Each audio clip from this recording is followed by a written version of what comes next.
we're very happy that at this particular air show here, AirVenture 2009, our very good friends at Aviators Hotline, aviatorshotline.com, are supporting us in the mall and helping us produce this video today. You can find all kinds of airplanes for sale and information at aviatorshotline.com.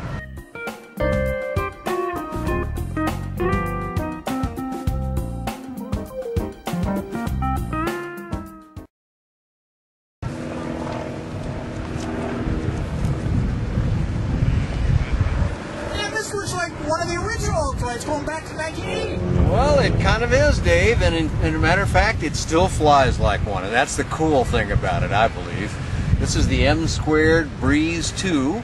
Company is M², and Breeze 2 is the model on it, and it is a derivative of one of our very popular models in the ultralight game called Quicksilver, which many people know about. It's got a lot of differences to it. It's no longer a Quicksilver, but after they did many of the changes and saw the arrival of light sport aircraft on the scene, they went through the trouble of an effort to make it a light sport aircraft, and a special light sport aircraft approval followed shortly thereafter. And they're the only one of this type of aircraft that I'm aware of that has actually spent the time to put out to do it. You're right about that. We do have a number of other ultralight in the form of powered parachutes and trikes, but none of the folks that do what's called a fixed wing ultralight have taken that effort yet. They can still sell them as a kit, and they can be flown by a sport pilot, so they're not really out of the game, but M² is one of the only ones that has done it in this particular way and brought this bright orange airplane. I really love the colors, although my face has to look orange in the video here, but if you look at this thing close, it's a really nice job on it, kind of a metallic metal flake finish to the surfaces here. But these aren't hard surfaces. These are Dacron, sewn Dacron surfaces that fit so tightly, just about like a regular wing. What type of control system is used in this? Well, if you look behind me here a little bit, you can see this uses a single stick.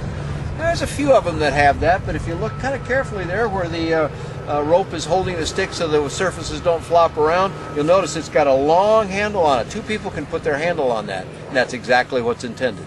Of course, if just an individual is flying it, he puts his hand where he wants, but if an instructor is working with a student, they can both participate together. It actually is kind of a clever idea because you feel very well what the instructor may be adding to your control input as you learn how to fly this airplane. Although doing so is about as easy as it gets. This is one of the easiest flyers in the whole game.